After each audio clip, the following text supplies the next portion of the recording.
What's up, everybody? Welcome to another proud New York Jets fan podcast. I'm your host, Nick. Along with me today is my good friend, Mr. New York Sports Wicker Media, Mr. WA2K, Mr. Adam, who, if you look, is not actually sitting on the couch. He is floating in midair after the Knicks' victory today. I haven't changed just out of respect for you and your Nets fandom. I haven't changed out of my orange Carmelo Anthony shirt to a generic New York Jets, Virginia Jets fan shirt, just to keep the green vibe going. So just out of respect for you. But yeah, that was a fantastic game. I actually just recorded a video that'll be out in a couple of probably shortly after we finish this video. So man, it's definitely the most excited I've been as a Knicks fan in at least 20 years. Sure. Easily. Like even better than the Melo era, even when they won that one series. I never felt that they were never going to get past Miami that year in the playoffs with LeBron and Wade and Bosh. I mean, there was no chance of that. It was just, can they win the second round? The Nets knocked them out one year. Yeah. What's up, Braden? Halfway across the globe.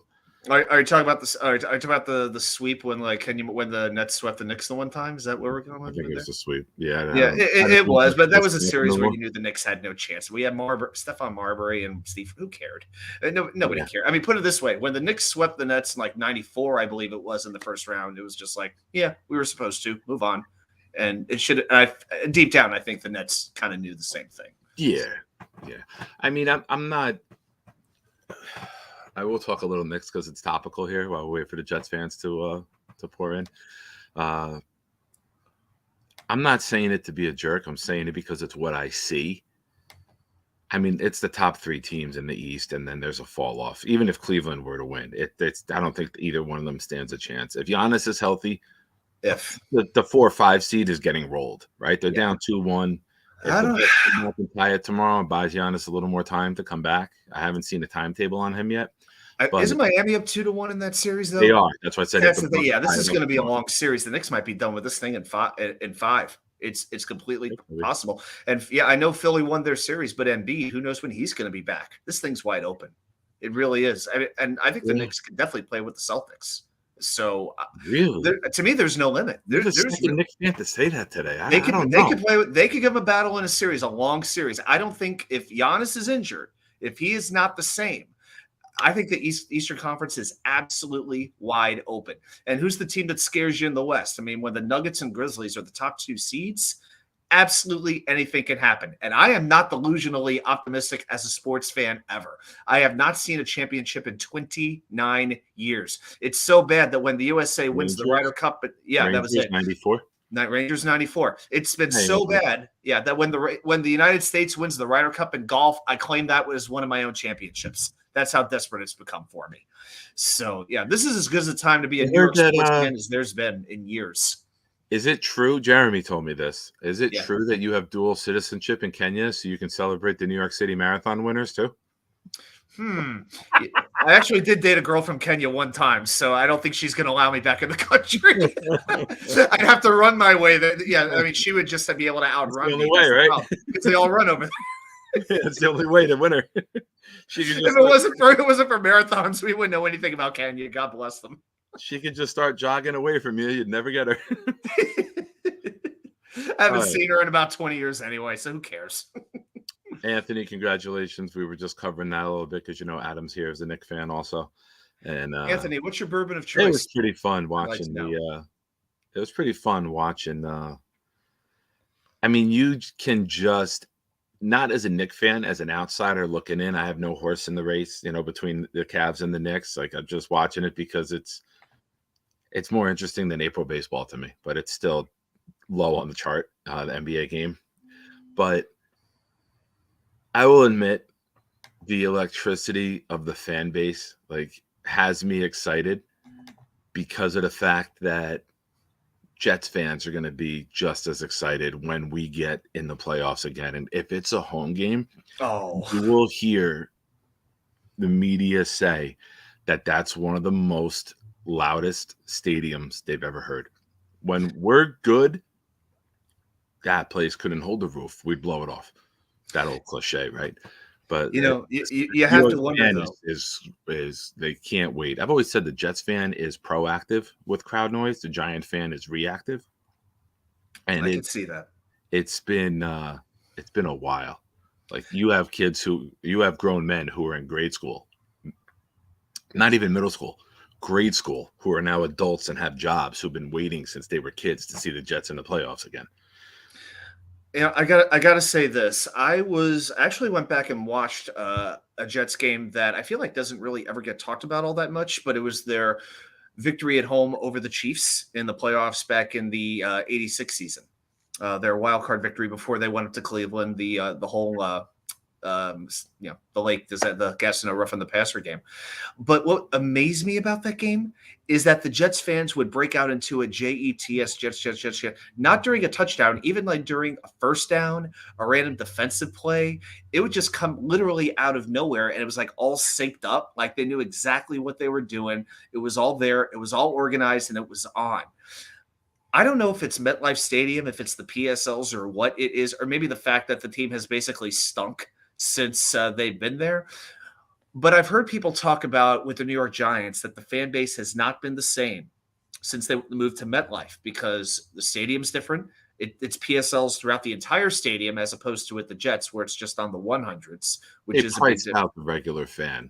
They absolutely did. And you have to wonder when it comes to, and that's one reason why when Dallas comes here, when Pittsburgh comes, when Green Bay, you name the team, a lot of teams, there is a big pocket of red or gold or blue or whatever it is. It's Because the opposing team's colors. there's a lot of fair weathered fans, companies who buy the tickets and then give it away to clients. So you have like, oh, the Cowboys are coming. Like, you reach out to your people and say, hey, I know you're a Cowboy fan. They're coming to town this week. Why don't we go to the game together? They take people out for like an event. And fans will sell it when we're not good, which has been a lot the last decade. But I'm telling you, when we get good, you'll see a change in that. You'll see a big change in that this season. I'll tell you one thing that actually gives me optimism is that I expect a couple of night games.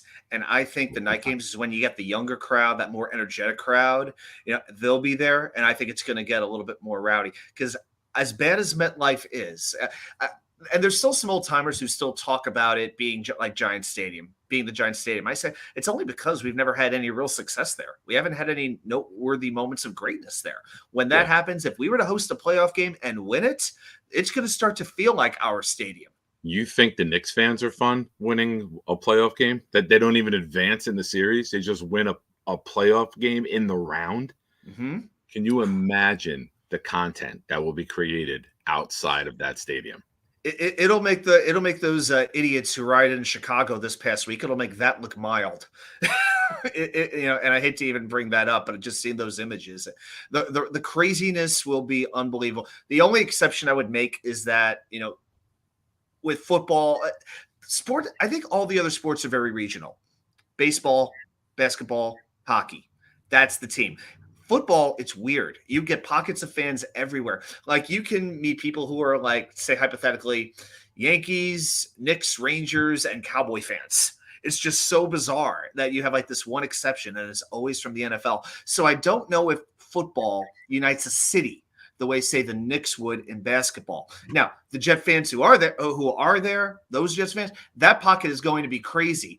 But I don't know. It's interesting because when they made their run, you saw people wearing the Jet stuff like throughout the New York metropolitan region. It was very apparent. It was obvious. And it's been so long that it's easy to forget that. Yeah. So, yeah, I think it's going to be. We're not the biggest fan base, but we are as passionate a fan base as you're going to find in the NFL. They come out of the woodwork, right? Like the beaten down, curmudgeon fan who hasn't worn it, only wears it inside his house on Sundays is now wearing it out all the time. Me, I have to. I say all the time, like all my Father's Day, birthday, Christmas presents are sports stuff. It's Jets, it's Yankees, it's Tar Heels. That's what the family gets me. And I'm at the point where I couldn't afford a new wardrobe. I couldn't afford to switch teams because everything is Jet related. So when people would pick on me when we were having a 2-4 teams, oh, you're still wearing that stuff, huh? I'm like, yeah, 2 reasons. Number one, I can't afford the new wardrobe. And number two, I'm an alcoholic. So I got that. I'm not sure which reason is sadder, to be honest. Yeah. I stay with the Jets for budget reasons. Yeah, those are the two main ones. I can't afford a new wardrobe. When I talked to the people I live with now, I did like an interview to meet everybody, and I was like, "Is anyone sports fans?" They're like, "Yeah. How about you?" I'm like, "Oh, I'm a Jet fan." And one guy like groaned. I was like, "Well, I told you I was an alcoholic." I'm like, "Now it makes sense, right?" Like they kind of go hand in hand. Can't watch this team sober, but I'm gonna try. No, it's actually weird. I feel like I have to watch the games, especially now. I have to watch the game. Like typically, I'm like a tea drinker, like a nice tea drinker. It's rare that I'm drinking during the games. It's usually afterwards because now it's like I gotta write stuff down. I got videos to do. We got recaps and all this stuff. It's like I gotta remember the misery. Like before, I would, you could turn the TV off. In my case, leave the bar when it's like 51-0 in the third quarter, and it's just there were a few times just like, why am I wasting my time with this right now? But I'd always be there. Like when I was living in St. Charles, Illinois, at Rookie's Bar, eat my free popcorn and having my $4 mini pitcher of Miller Lite for like 2.5 glasses, which was an absolute steal for beer. And boy, it's definitely changed. And now I feel more invested in the Jets than I ever have in my entire life. It's like my Jets fandom has only grown, and this is a good time for it to be growing. With you and all the other guys, everybody here in the chat, I keep feeling more and more, not because I want to, that this team is on the ascent, but I really feel very confident that this team is on the ascent. But I'll tell you what, this time next week, who knows what the feeling is going to be like, because the AFC is still very, very good.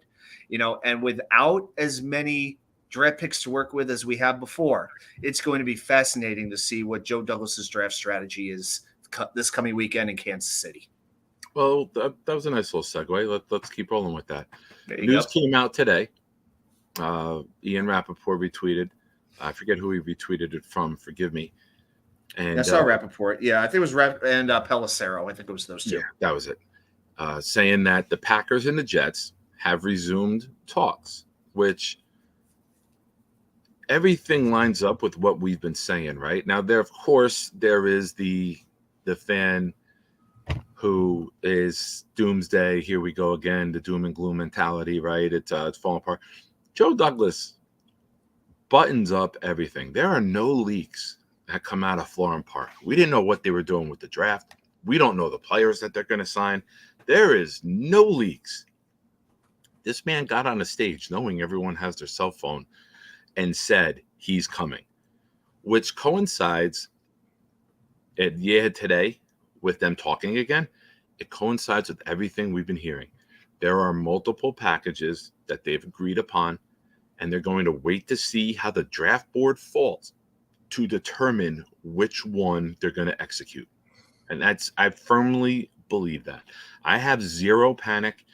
I have total faith that this is going to work out, whether it's Thursday, whether it's Friday afternoon before round 2 and 3 start, whether it's when we're on the clock in round 2, which I will be live. I know the big shows are going on. I don't care. I want to be on. I want to be talking to my friends, whoever wants to hang out for that moment. Like, I want that raw reaction that we got. If we got that excited over CJ Uzomah. Yeah. We got crazy excited over CJ. Well, that was cool. Me, you, and Jeremy were on when that news broke that he joined the Jets last year. Now to have Aaron Rodgers and to have that video of us all reacting and responding to it live as it breaks, number one, it's going to be great content. Number two, it's going to be the second best thing celebrating with my friends, as it would, like, only in person would be better, right? Like, we're all gonna, hopefully you can make it. I don't know if you have plans to go out for Friday night for the round, or if you're gonna be on with us.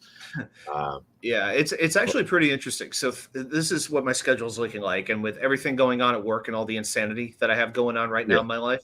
So here's the plan. Thursday, I'm leaving an hour early from work because I usually work till 8 p.m. on Thursdays. So hey, I don't really even have a boss right now. So you're the boss. You can make the call. I don't even have a boss right now. Yeah, she moved to Georgia. And now she's not even our director anymore. So right now it's basically me, and I report to the campus president, and I get along great. So, and his last name, ironically, is Berrios. which I find quite funny. But yeah, so Thursday night I'll be hanging out with the Virginia Jets fans, which is we got to do our draft party. I'll be doing a little draft contest. So I've done this the last 2 years. I pick about 30 names, draft prospects. I put them all in a hat, and everybody picks one name. Hey, Tigo. We'll get to that. So everybody picks out one name. First 30 people. Whoever picks the slip of paper with the name of the player that is the Jets' first draft pick wins a special prize. And this year, actually, I got the prize over here. Would you like to see what the prize is? Go ahead. I'm going to get it anyway. All right, be back in 10 seconds. Yeah. What's up, Tigo? Mahomes and Chiefs are the only team to worry about. I'm a big fan of Joe Burrow. Joe Burrow's a bad man. I would have to, as long as Joe Burrow is healthy, I have to put the Bengals up there because I think Burrow is on the verge of being that Mahomes type that he will just take a team further than they should go. Chargers, Jaguars. The Chargers may be a lousy playoff team, but they are a very good regular season team. And you can't – Miami's excellent. I'm sorry. If two is healthy – and you know what separates us from the rest of them? You know what separates the rest of them? Q and B. Our defense. You mean the other way around? Okay, I was thinking the opposite. See, that shows you where our defense going against their offenses can neutralize them. We did it twice this year with Josh Allen. We held them to 20 points twice, right? 20 and 22, or was it 20 and 20? We beat them, or we held them 17. We beat them 2017. 17. I think they beat us 20-9 or 22-9. I forget. I've moved on. Yeah, but I mean, they would score even less if we had the. Oh my God! What's up? I want to bring somebody in who has this. I should put the shirt on, and we should match right now. I literally should put this shirt on, and we should. Oh boy! Hold on, I'm going to get it. Hold on. You two talk for a minute. Give me a second. All right. So I got 30 seconds. Really, this is going to be funny. But no, I was just coming on to defend my take, which is less like, yeah, no, it's only the Chiefs. There's not another team that we should be worried about. Really, it's the Chiefs, and it's only because of Mahomes. We beat the Bungles with Mike White, and that was without Garrett Wilson. That was without Breece Hall. Yeah, how we do this year against them with Joe Flacco? Come on. That was just offense. Yeah. We couldn't do anything against that team this past year. So I know it was Joe Flacco. Bringing that up is just, but we still have a top 5 defense. The Bengals defense is not good. It's just not. They're not good. They still don't have an offensive line. People are not ready to accept the fact that they went out and they got Orlando Brown Jr. Yeah, he's a glorified right tackle playing left tackle. Joe Burrow is going. You were rather high on him. You were dying to get. You were talking about Orlando Brown about a year ago. You wanted him on the Jets desperatly. I remember you talking about at right tackle. Then. Okay. At right tackle because I believe. Yeah, I wasn't kidding. I wasn't kidding. Nick, forget the sign you're going to give me. Get me the USA shirt so we can all match. Right? Sports. Dick Sporting Goods. This is awesome. Oh boy! Anyway, here's the prize. It's a New York Jets mini football. How about this thing, huh? Nice. That's cool. It's pretty nice. So that's going to be like a free giveaway at our draft party this Thursday night. Awesome. I'm going to bump you for 1 second, Adam. So Tigo and I enlarge, and then get a picture of the two of us. Just save it, and then we can take a screenshot later. Right there, just stand up straight. That's it. Boom. No, but what I was saying before you ran off to go match me is that the only team that we need to worry about really in the AFC is Mahomes and the Chiefs, because Joe Burrow, I have no problem. I think you're right. Joe Burrow is a great quarterback, but he's still going to be running for his life on that offense. They still don't have an offensive line that's going to protect him. They have a glorified right tackle at left tackle in Orlando Brown Jr. And they still don't have an answer at right tackle. It doesn't sound like Jonah's going to be there. La'el Collins is still hurt, and they still have problems on the interior of the offensive line. And I'm not worried about the Bengals defense. Really? They got some dogs, right? Don't get me wrong. But is that really a defense that you're worried about? And like I said before, we beat the Bengals with Mike White as our quarterback, without Garrett Wilson, without Sauce, without those guys. But that's also stuff. Because nobody knew what Mike White was going to be. We got lit up by Matt Barkley. He dunked his way up the field. I got you, the but Bengals had gotten hot. Nobody knew what he was going to be. Nobody knew the play. Wasn't it the year they went to the Super Bowl? Not yet, I said. It Understand. was early in the season. I think that's one of the games that galvanized them. Okay, why am I even talking? But Go ahead. Come on. hang on a sec. Hang on. You're either a Okay, Super come Bowl team or on. you're not. You Well, don't when become a Super Bowl team as the season goes on. You either are or you aren't. That's not true. The Patriots were an average team, below average, and then they beat the Jets at the old stadium and didn't lose a game the rest of the season and ended up 11-5. They were Yeah, like no, 5-5. They were a 500 team, and then they didn't lose the rest of the season. Once I yelled at Belichick and Brady about laughing at them, all of a sudden they're like, "Oh yeah, you're laughing at us, Nick?" Because I Yeah, was 10 feet when the behind them. Giants beat the Patriots and spoiled the undefeated season, there were people counting the Giants out with like 4 weeks to go in the regular season. The Giants have always been a playoff team when they were with Eli. They were never a regular season team. The Giants were the team that were most likely to go 9-8 and then win the Super Bowl because that's what they were. They were a playoff team. They're not a regular season team. Look at the Ravens. Do you ever really consider the Ravens to be a Super Bowl team? No, but they're going to win 11 games as long as They're always in the mix. Yeah, they're always a conference contender. They're always going to be in the playoffs, but they're never going to be a Super Bowl contender. Like as long as Lamar is running around out there and he can't get it done with his arm, they're never going to be a playoff, like a Super Bowl contender. They'll be in the playoffs every year, but they're not going to be a Super Bowl contender. As long as that head coach of the Chargers is still there, Staley, they'll always be swifty and they'll be competitive, but they're never going to be a Super Bowl team.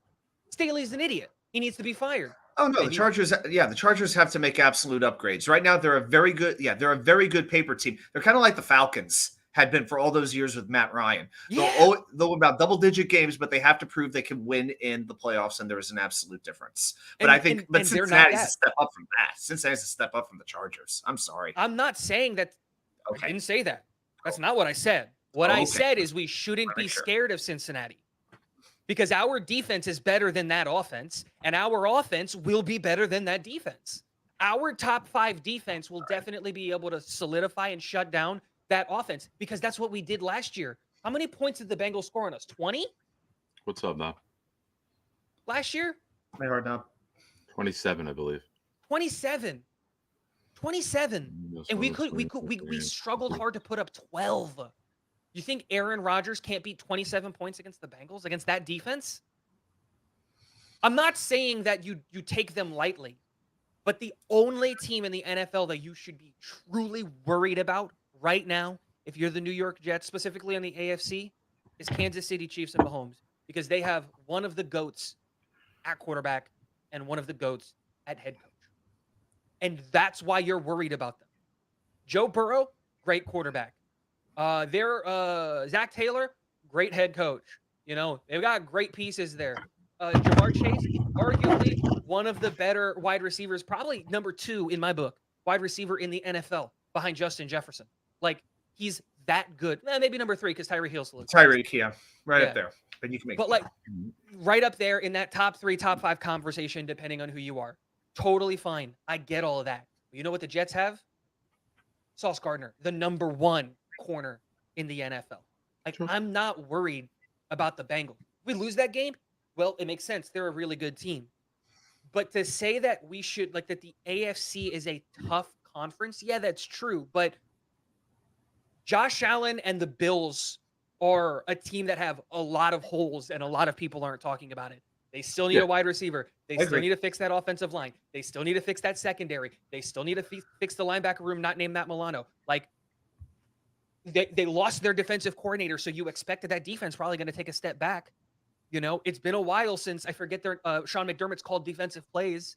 And do they still have whatever his name is, the offensive coordinator? Absolutely. So Josh Allen is still going to be throwing at the opposite jersey at least 3 Ken times Dorsey. a game. Yeah. Ken Dorsey. And he's going to stop running as much, which, okay, thank you. Thank you. Yeah, throw it Okay, at Sauce thank Gardner. you. Please. We're gonna Just double don't get a Saquon. tight end who can catch. Yeah, that's Those the one thing. interceptions Yeah, please were keep going believing to Gabe skyrocket. Davis is a legitimate number 2 wide receiver. Please keep believing that. He's going to skyrocket with his interceptions if he's passing from the pocket more often. He is a very dangerous weapon running and throwing outside of the pocket. He's like a better If Brett he wants Favre. to stay in the pocket in a way. longer, and he wants to be more of a pocket passer because he wants to adapt his game, you are going to adapt with more losses, and you're going to adapt with more turnovers. And Tigo, very important question. How long have you been shopping at Dick's? Because that's where I got this before my Myrtle Beach trip 2 years ago. It was. Yeah, that's where I got it. Was too. I'm glad you Yeah, put I the have, second part of that question on, Nick. Yep. I have 3 or 4 of, like, when they had this this brand when they had the USA stuff. I bought all of them. I have all 3 of the USA polos. They didn't have one in Nicky's size, but I got him a similar one. It was a red one, just all red that had USA on it. Yep, I have that one. I Mm. also have, I don't know if you remember there, but they had the camo one where it was the red, white, and blue. I have that one too. I'm wearing this because my son is wearing his, he has a little USA polo, so we were matching. Oh, awesome. Yeah. Oh. But Awesome. no, like I was saying, like the thing is the only team that we should legitimately be worried about is Oh, here it Chiefs. is. iPhone featured the picture today too. Hey, look at there. There it is. That's the shirt, right? Yep, I have that. Yeah. Yeah. Because then it goes, Is it's that- red, and then it's white with the camo, and then it's red Yep, again, and it's yep. got USA. Yeah, I've got that shirt. You know how iPhone features like 10 photos a day? Yeah. That's one of the featured photos today. How nuts is that? Whoa. You can't tell me. Whoa. Now you know we're living in a simulation, right? Well, July 4th is coming up, right? So. Yeah. All right. But Let like, me. yeah, that's what I was just getting at. Is like, it's not that it's not a tough conference or it's not a tough division. It absolutely is. But you got to start. The thing that Jets fans are failing to do is starting to put. You got to put some respect on the Jets name. You have to understand that it's not the same old Jets. You add Aaron Rodgers to that offense. Like if you add Aaron Rodgers to last year's team, how many games are we legitimately losing last year? Do you think we lose to the Ravens? Do you think we lose to the Bengals? Like, do you think we lose to the Patriots twice? Are we losing to the Vikings there at the end of the year? Are we losing to the Bills there at the end of the year? Are we losing to the Lions, to the Jags, to the Seahawks? Hell, to Miami with Skylar Thompson? Like, there is a legitimate conversation that you would have if you add Aaron Rodgers to this team that, like, every single one of those games that we lost last year, we would have been in and or would have been favorites to win. Yeah. And this year's team is only going to get better because we've gotten an upgrade in Corey Davis with Alan Lazard because he'll actually play 17 games. That's You an know? upgrade. It's an upgrade on Elijah Moore. So No. To me, Corey Davis is on this team until I see that he isn't, and I got to see what these rosters look like 1 week from now because there are still a lot of moves that are going to happen predicated on what happens with the draft. I still believe between Carl Lawson, Corey Davis, and Jordan Whitehead, at least one of them will not be on this roster, and I still think there's a center coming. I think in 1 week, a week and a half, I'll give you a little bit of time to get the undrafted free agents done. Week and a half, there will be at least 2 free agents added to this team and somebody cut or traded. It might happen during the draft even. But Corey Davis is this going to roster is a Green Bay. long way from being finalized. A long way. Yeah, no. But I mean, like, McCole Hardman, Mhm. in my eyes, provides the same skill set of what we were using Elijah Moore as last year. I'm not saying that he's as good as Elijah, because if we properly used Elijah's really, really good, right? But we didn't. We used him as a decoy. You know who's a great decoy who's faster than Elijah? McCole Hardman. You want someone to streak with a guy going deep and get safety help over the top? You got to do that with McCole Hardman. The guy runs like a 4.140. It's insane. The guy's just a rocket shoved up his ass, right? And he can take And which off. does what? Now when you're opening up, you're going deep and you're keeping the safety back, you open up over the middle for Lazard, Davis, the tight ends, which then does what? You open up the swing pass to the running backs. So it's layered football. And if anybody's watched the Packers for years, you know how much Rodgers loves that throwing that 15-yard in, dumping it right over the linebacker in front of the safety, and then somebody can take it and go all the way. Yeah, and that's his favorite. That's my favorite pass to watch. The touch that he has on that, and just like a little flip of the wrist, and the linebackers are like, "Oh, we're screwed." Oh, there they go, 75-yard touchdown. And it's placed perfectly. It's just and it's like you said. And tell me that isn't written and perfectly designed as a Garrett Wilson pass. Imagine Garrett Wilson cutting in 13 to 15 yards, and he's got the gap because McCole Hardman's streaking and no one's there. The safety's 5-10 yards out. Or you Wilson stack Lazard and Wilson together, right? And Lazard does the out. Lazard does the out to get that safety to bite, and then you hit Wilson, and he splits right down the middle of it, like the Bears play, right? We'd be more likely to layer it. The Jets would be more likely to layer it, specifically with Nathaniel Hackett. So the way that you would do it is Alan Lazard would run a 7-yard in, Garrett would run a 13-yard in, and that's how you would do it. And then you would have McCole on the outside streak into just doing the fade and pulling the safety in the corner with him. Nice. And that would be more likely to be what the Jets do because of the West Coast system and layering offensive schemes and doing those things. Right. Lazard, even give go Lazard trips slants. Yeah, he's great at slant. Yeah, like Yeah. he's like a slant, get him on the go, and that's why you need an I'd tell you what, Zach Wilson, if he was the one throwing to Alan Lazard, people have looked at Lazard as a bust because he'd have had maybe 200-300 yards receiving for the year. I don't think so, because Zach can hit a slant. You can't ask Zach to hit the flats. That's the problem. Zach Not in the second half of last season. Zach can't hit the flats, but a slant, Zach will hit a slant. No, but like it's one of yeah, those but things but he might hit the defensive back. Yeah, but by the end of the year, he could. Yeah, right. As we all know, by the end of the year, that's a different conversation, right? He couldn't. Absolutely. But yeah, he couldn't hit the wide side of a barn, right? Like he was his mental was gone. But again, that same thing goes. So like when I look at the AFC, and wardrobe changes today here on the program. So like yeah, but like again, when I look at the AFC, the Dolphins, I'm not scared of the Dolphins until they do it, right? Like if they bring in Tom Brady, now I'm going to start looking at them differently. But Vic Fangio's coming in. He's going to bring in a whole new defensive scheme and a whole new defensive system there.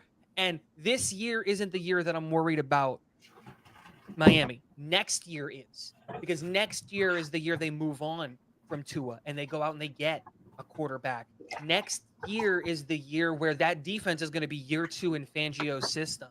Next year. And so like if Miami had a first round pick this year, they would be a team that I would consider a lot more because they could upgrade that right tackle. At 20, they would have been in a perfect spot to get a guy like Anton Harrison, to get a guy like Darnell Wright if he falls, to get a guy like Broderick Jones if he falls, to get a guy like a DeJuan Jones if he falls, like if they wanted to there, because they need help on the offensive line. But at 50 something, DeJuan, like are you going to take Blake Freeland that early?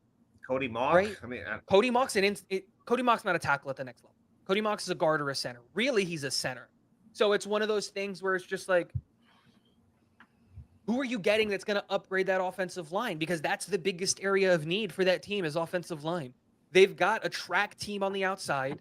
They come from the same system that the Jets and the 49ers use, right? So they're going to get some undrafted free agent running back to run for 600, 700 yards next year. So it's one of those things where can Tua stay healthy? Because if he can, that's okay. That's a scary offense.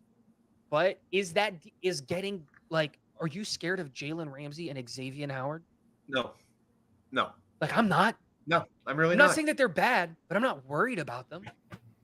No, you're right. Like our wide receivers have to go up against DJ Reed and Sauce. I got more respect for their safeties than I do for the cornerbacks, to be honest with you. As crazy as that might sound. I'm not trying to say that Xavier Howard and that Jalen Ramsey are chumps or that they're bad. It's not what I'm saying. They're good football players, but they are nowhere near as good as what they were in their prime. Xavier Howard is not the Xavier Howard of old. Him making the Pro Bowl last year just goes to show how it's a popularity contest because he didn't deserve it. Last year, he didn't deserve it. And so, like, Jalen Ramsey, still a great corner, but, like, is he somebody that you're truly scared about? Is he playing at the same level he was playing when he was in Jacksonville? Is he playing at the same level he was playing at, hell, even with the Los Angeles Rams 2 or 3 years ago?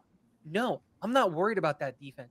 Bill Belichick is going to draft Cody Mauch in the first round because, of course, he is, right? He's going to take a guy with a third-round grade. He's going to take a guy with a third-round grade. I hope he does. who's supposed to play guard, and he's going to take Cody Mauch in the first round. I saw that on what's the show? Rich Eisen. They were making that joke. Hey, Adam, let me throw this at you to get back to the Jets here. All right.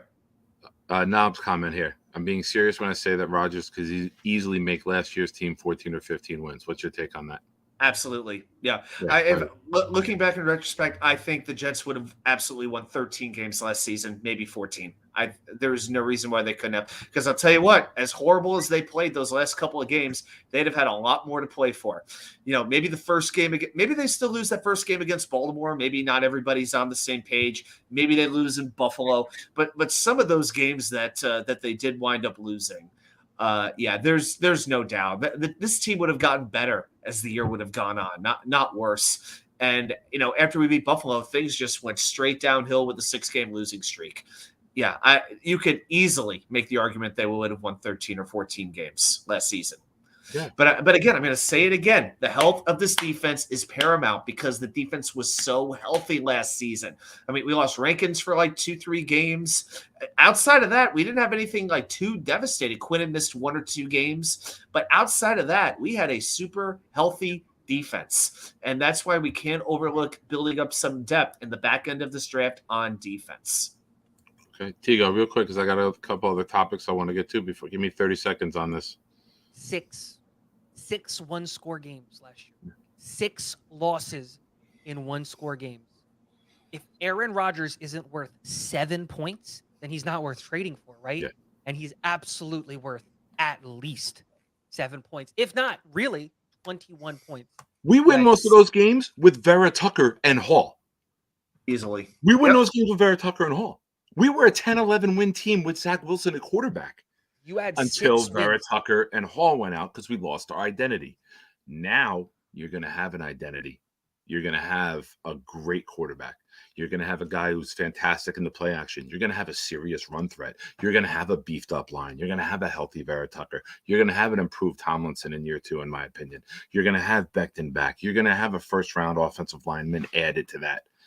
You're going to have the most complete team the New York Jets have had since the 1998 team. Because 09 and 10, we were great defense, great running game. We had a young and experienced quarterback. This will be the most complete team since Vinny's Jets in 98. And nobody can tell me differently. The defense was good. The offense was good. The team was complete. Specials too. You know I've got to go there. But yeah, of course.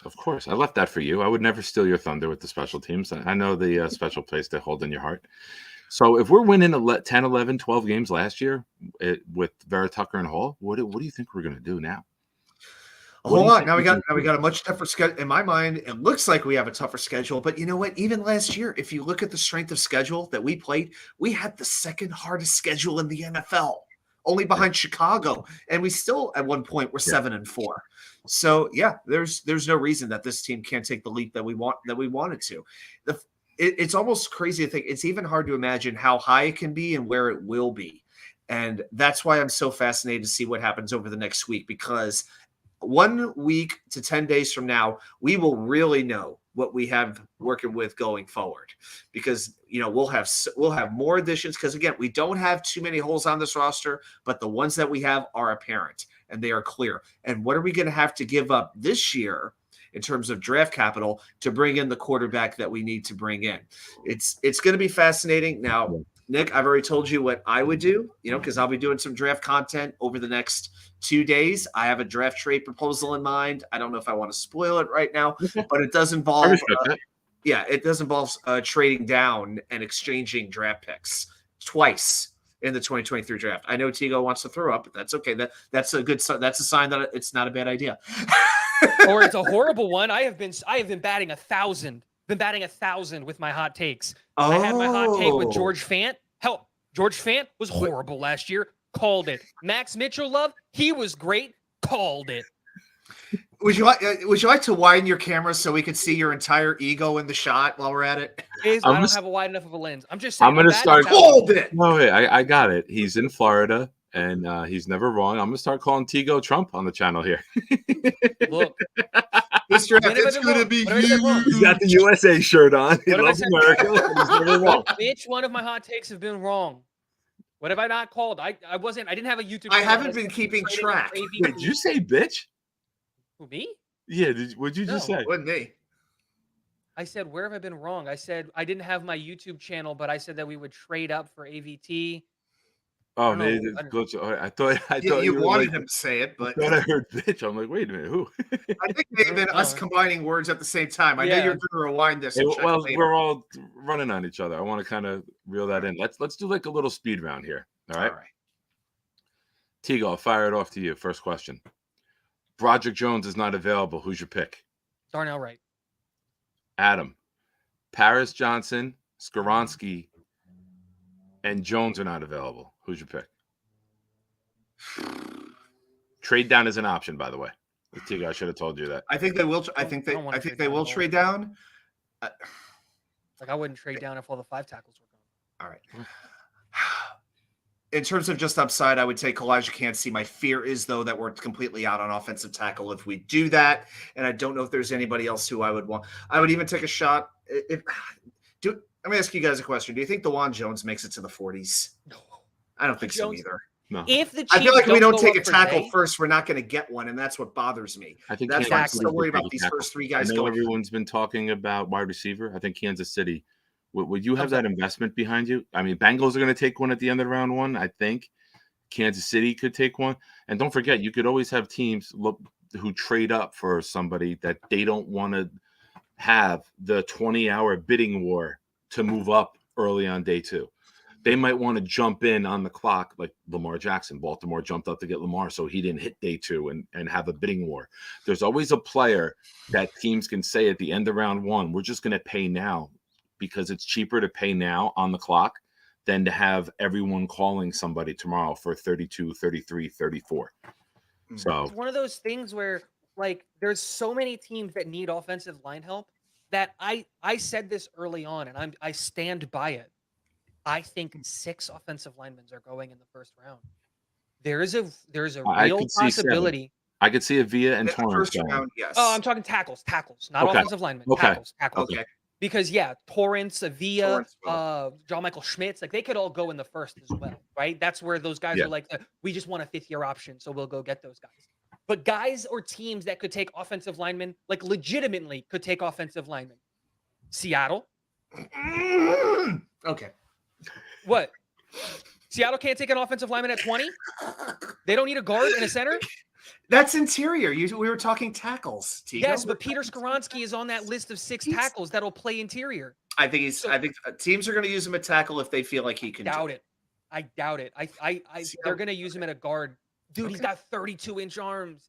That's a really hard projection at tackle. It's a really hard projection at tackle. But look, Seattle, they could take, if they wanted to take Skoronski at 5, I could see them doing that. Now, that's in a world where Tyree Wilson and Jalen Carter are gone, right? And even like whatever. But boom, Seattle, the Raiders, the Bears, the Eagles, the Titans, the Texans, the Patriots, the Steelers, the Bucks, the Ravens, the Jags, the Buffalo Bills, the Cincinnati Bengals, the New Orleans Saints, the Kansas City Chiefs are all teams that could take an offensive lineman.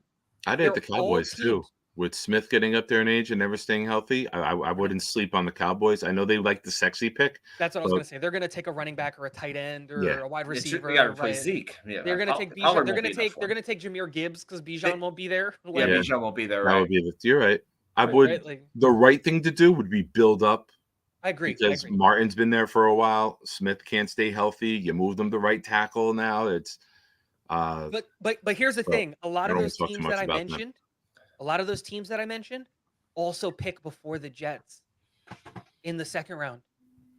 The Steelers have 32. So what happens if they go corner? How'd they get that pick? Claypool. Chicago? They traded Claypool for to the Bears. Yeah. To the Bears. It was a horrible pick.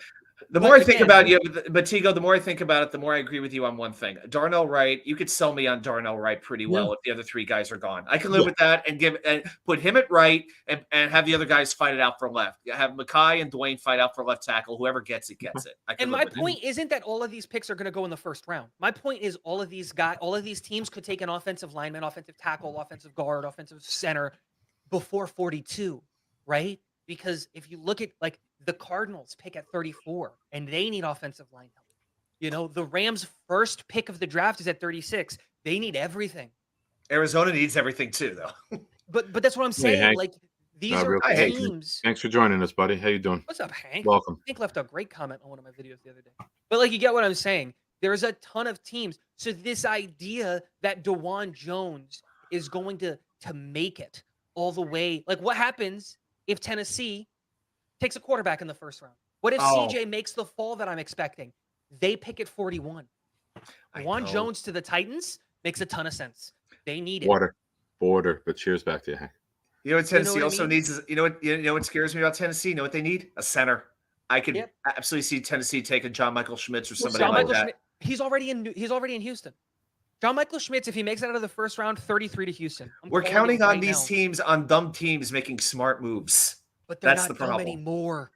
D'Amico upgrades that team's intelligence by a ton. I love Casario's and I still love an idiot. D'Amico, but they'll need their quarterback and they'll need their defensive player. D'Amico's going to want his defensive guy I don't think somewhere. they take a quarterback.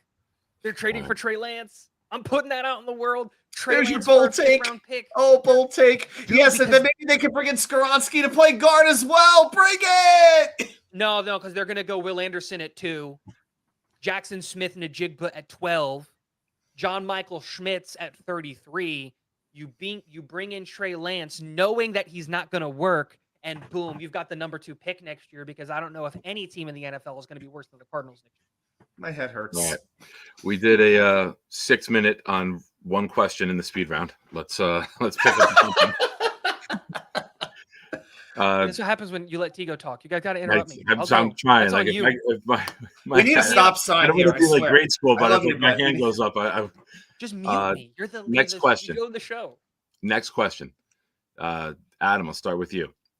If we do not take an offensive lineman at 13, who do you think the pick would be? Would be. Elijah Cansey. I don't think we're going wide receiver. I don't want to see a wide receiver, like even in the first 2 days.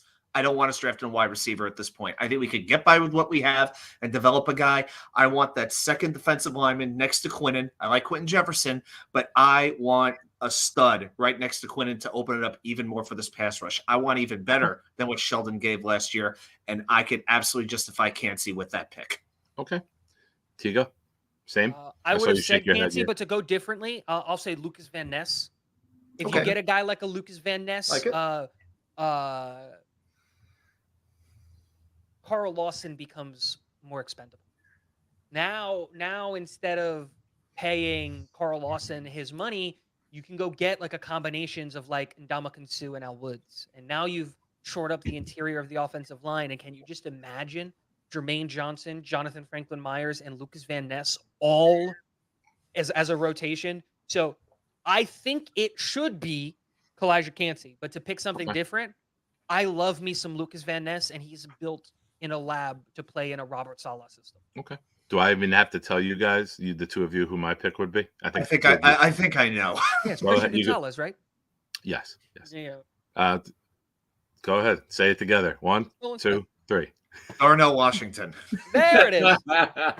Who else does Georgia have coming out in this? Kelly Ringo. Stenson Bennett, actually. Oh, Jesus. No, I'm kidding with that one. It's Nolan Smith. I just think with what I've said it before on multiple shows. I'll say it again briefly. With what Micah Parsons does, his size and speed, and you saw the impact he had on that defense immediately in Dallas. I would love that speed to complement the power of Quinnen, to just use him as a queen on a chessboard and find ways to open him up. I think it would take an elite defense to an even another level. Because now if you got him dropping back into coverage, he's fast enough to cover any running back in the league. He's fast enough to drop to cover tight ends if we're playing zone, to get in those sweet spots where the linebacker has to get to. And then running quarterbacks, third down, Josh Allen, you want to run? All right. Mahomes, you want to run? We got Huff and Smith coming at you with that speed. So I would really, really like that. I understand the importance of offensive line, but if we don't do offensive line, sign me up for Nolan Smith. And if it is for some reason Van Ness, Smith, I love the direction that Salah is bringing this team. I love it because you get far in the playoffs by hitting the quarterback. Why did the Eagles not win? They couldn't hit the quarterback anymore. Led the league in sacks. Couldn't win a Super Bowl because they couldn't get to the damn quarterback in the second half. So the turf. Yeah, I get you. Well, the Chiefs were getting there. Chiefs were getting sacks. So they both played on the same field. Hey, has there been any rule changes for this year? Yeah, players can wear zero. Oh, sorry. I double-clicked that. Has there been any rule changes for this year yet? I'm not – I think there's been proposals, but I think they have nothing massive. nothing. Players can wear zero now. Yeah. And thankfully, there isn't yet Thursday night flex games, which I think would be a horrible idea. Oh, my God. If you're a fan, you need to plan ahead for that, man. To get 10 days notice if you're trying to – some people got to put in 14 days notice to get a day off of work, or for kids, if you want to bring your kid to the game, you're working that for months with the wife when the schedule comes out. Hey, we got a game on Thursday. I'm going to take him. He's going to stay off of school on Friday. You know 5-6 months in advance. Yeah, I mean, Sunday versus Monday is one thing, but Thursday versus Sunday is crazy. Every team should have to do it one time. If they're going to have this ridiculous Thursday night deal, which we know they will because it brings in the greenies, it just has to be every team doing it one time. There should not be any flexibility on that whatsoever. And credit to John Mara for speaking out against it. It's rare that I'll give the Giants credit for a whole lot, especially their ownership, but I absolutely will there for standing against that. Nice. All right, boys. Twisted, I like it. Watch UK99, keep it going. I'm not sure what it is, but I will keep it going, whatever that may be. Oh, that was a little while ago. I forget what you were speaking about. Probably when Tico and I were having an argument, I would assume. Next question. That falls? Next I want to question. ask you a question, Nick. Okay, shoot. Who's the player that's going to fall? Who's the surprise guy that everyone's going to be like, oh, this is him, and it's not? This is him. And who's the Jermaine Johnson? Miles Murphy. Who's the guy? Miles Murphy. Because some places he's going top 10. I've seen him go someone on the NFL. Let me clarify. Because that's not a fall. If you're a volatile prospect who goes anywhere from the top 10 to out of the first round, like Kalijah Cansey's a volatile prospect, right? Him being taken in the 20s wouldn't surprise me, but him being taken in the top 10 also wouldn't surprise me.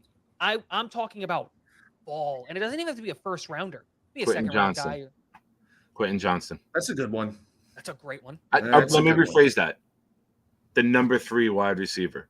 I think you get Jackson, and then I think you get Flowers, and I think it's a while. Like, remember last year with the quarterbacks? Nobody went till like round 3? Yep.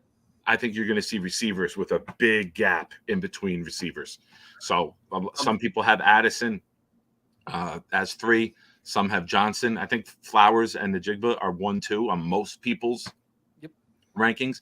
I think whoever that number 3 wide receiver is could be the talk of the free fall, all of them collectively. I'll give you free fall positions. Cornerback. There are some very good cornerbacks up at the top, and I think that is going to be a big position for certain teams because I think there's a couple of teams I have in mind. If they're not going OL, they're going corner. I can think of one or what? Say again. And I think the Raiders are going tackle or corner. I think Raiders as well. I think the Raiders another great one. Yeah, I definitely think they could, and I think Christian Gonzalez could really fall. I still think he's going to be really. They got because of who's in the draft. You got Devin Witherspoon, you got Joey Porter Jr., even like a Cam Smith, and I've talked about Deonte Banks. How much I like Deonte Banks. I think one of those corners is going to fall. Now, I'm not saying it's because I think Gonzalez is not a good prospect, but I think the upside of some of these other guys. I'm just thinking of one who could fall. I don't think it's going to be Porter because of the resume, and Witherspoon. I think is just a package. I think it could be as well, but I'm just going with Gonzalez. But it's Porter as well. Go ahead. You like the package? I think if any of the corners like the package. Hold on, Tigo. Important breaking news here. You like the package? You approve of the package? Hey, man, it's what we do. No, I get it. No, I think Christian Gonzalez is probably a lock at 10 to the Eagles. A lock at 10 to, I'm sorry, to who? I think Gonzalez at 10 to the Eagles. I think that makes so much sense. I think it's Bijan. They're not going to take a running back that high. They could take pretty much pick, though. But that's what Gonzalez is. Luxury pick. But that's what Gonzalez is, right? It's a luxury pick because you don't necessarily need a corner in round 1, but you know that Bradbury and Slay are on 1-year deals. To me, a luxury pick, though, okay, 1-year deal that does make the RPO. But to me, a luxury pick is not for a premium position. It's for something a little bit lower than that. And corner is a premium position. So yeah, but it's not a premium position. When you're running the RPO and you have Hurts and now you lost Sanders, you're not going with Gainwell. There's rumors of AJ Brown tweeted something today. There's no number 22 on the Eagles. Go get Derrick Henry. That could happen also. If the Henry trade happens, then you don't get Henry, say you don't want to add that big salary. You go get Bijan Robinson. That's scary. Robinson and Hurts running the RPO, and then the passing threat when you got Brown and Smith getting downfield, and then you got Goddard at tight end. Yeah. And now you have Bijan coming out of the backfield. That will take Hurts to another level as a passer. MVP level. Money. If you draft him in the top 10, he is now a top 10 paid running back Yeah, I know. in the NFL. And I the could see them reality slide a is, little bit, right? What if the they re slid a little bit? but like here's the thing, like they could too. That's a trade out spot for sure. Like, But what like if the the Lions reality want to is, go get another receiver? The Lions yeah, have multiple picks. They can yep, make a move. Say they come absolutely. up, say somebody wants to jump Houston. Philly's in a sweet spot to have 2 ones, trade back, pick up another 2 or 3, or another future one, depending how far a team jumps up to them.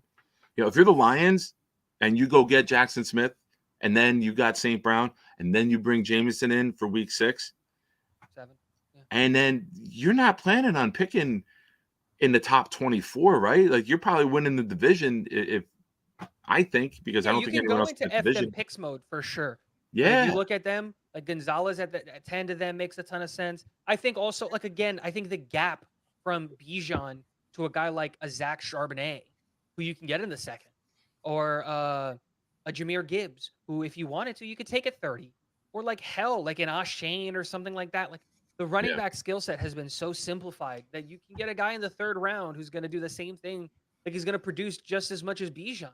Like Tyler Algier got taken in the 5th round and ran and was running like, or Damian Pierce to the Texans. Like they were running yard for yard. And I'm not saying that I'm upset with the Brees Hall pick, because Brees Hall provides something that those guys don't, like they have a different skill set. But the reality is Bijan's another one of those where like dude's gonna, I don't know if it's a slide, but I don't think he's gonna go as early as people think. I think he's gonna be a mid-20s team.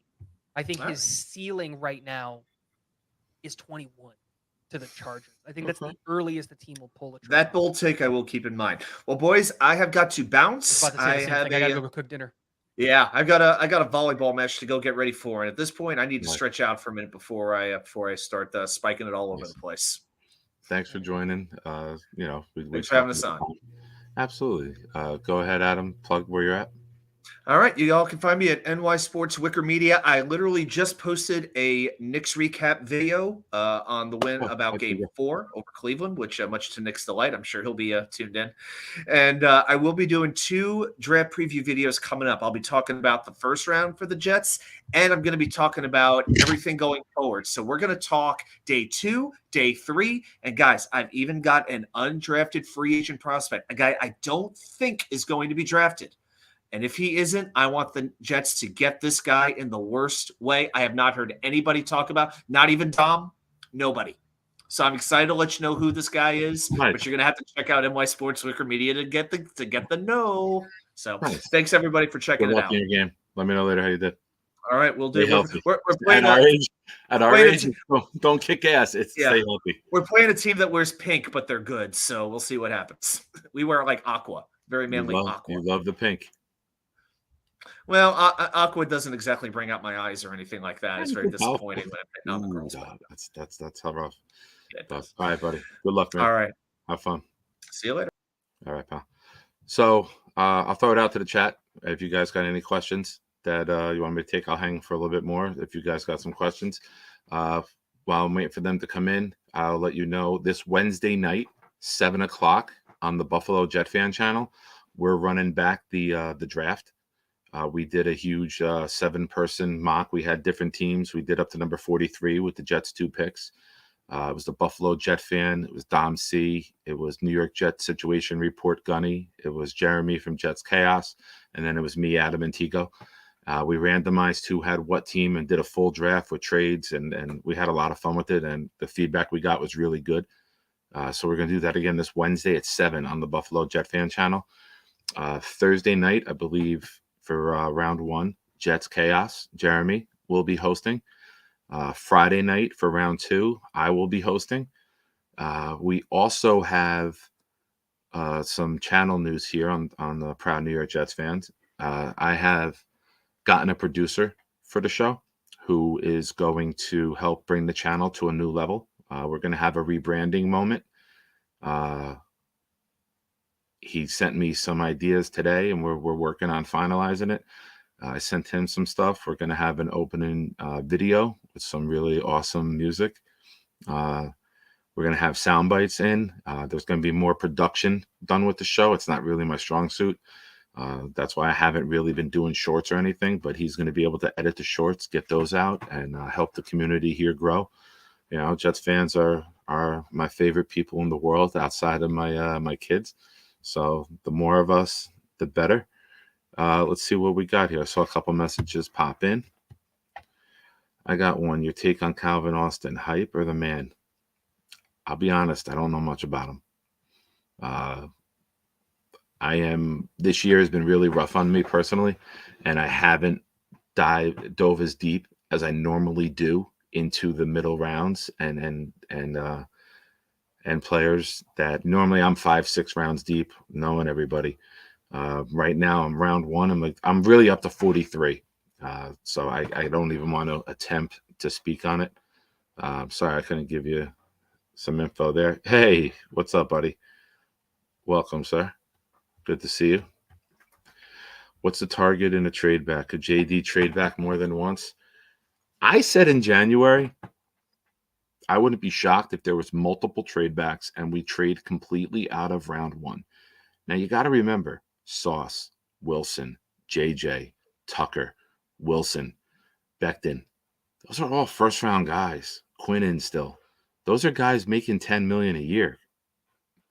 First round contracts add up. You're not going to be able to pay all these guys down the road, right? We expect them all to hit. I mean, minus Zach. Vera Tucker is going to get top money. Sauce, Wilson, JJ to be determined. I wouldn't be surprised if we trade out of round 1 completely. I view a sweet spot between 18 and 21. The Lions and the Chargers. That's, to me, you have the Bucks there. 20 is the Seahawks. If somebody falls that they really like, could they jump back up? Helps us gain a second or a third rounder that, we're obviously all under the mindset, that we're going to be giving up either 42, 43, or worst case scenario, both for Rodgers. So if we do that without a 2, without a 3, I 100% see Joe Douglas trading back to acquire more assets. I don't think anything is a given. And the thing that I love about Joe Douglas, he's tactical, right? I think we can all agree with that. Whether we like every pick he's made, he's very tactical. He's not going to overextend himself. He's going to play the board the way the board falls. He's not going to reach. And if they don't think the player is worth the pick, they'll move out. He traded down in round 2 of the year to go get Mims when we were all screaming for a wide receiver.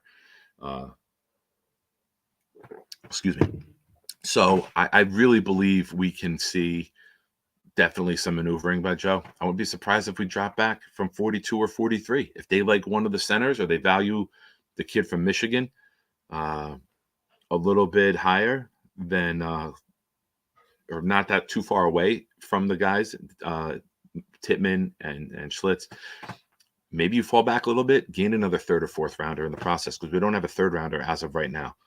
So I would be shocked if we stay at 13 and 42, to be completely honest with you. No, I would be shocked if we make those 2 picks in those spots. Don't open the door, kick it down. Yeah, man, it's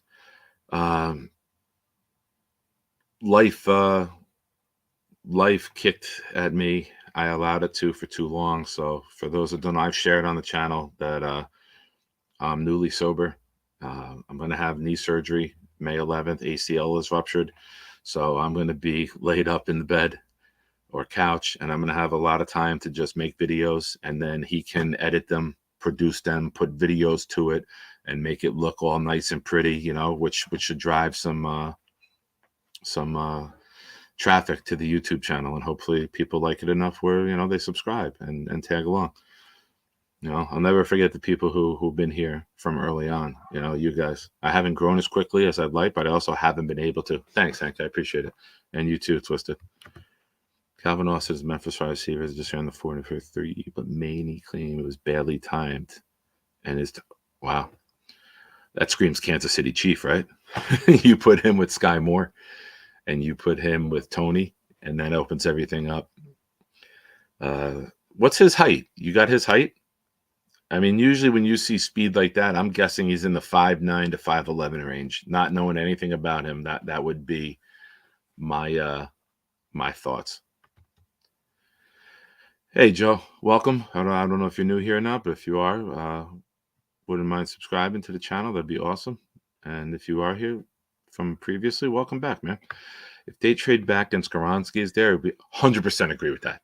I mean, I don't think he makes it. I don't think he makes it to 13. I don't think he makes it to 10, to be completely honest with you. Might have small arms, but he's the best technique of all times. Yeah. I mean, you can play him there. You can move him into guard. You're getting a fantastic football player. I'm a very, very big fan of his.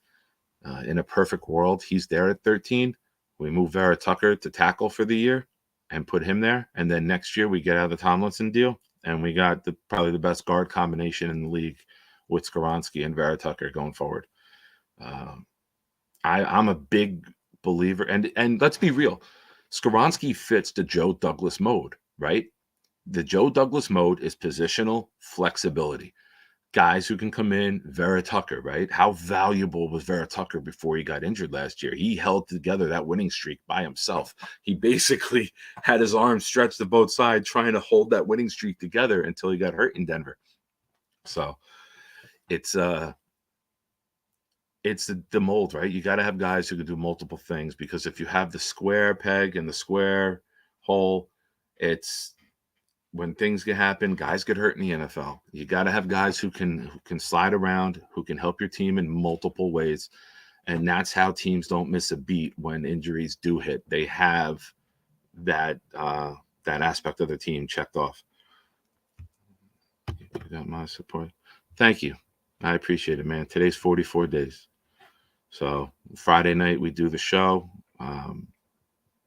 Friday nights are the Proud New York Jet Fan podcast and the weekly celebration, because Fridays complete my week of sobriety. So it'll be fun.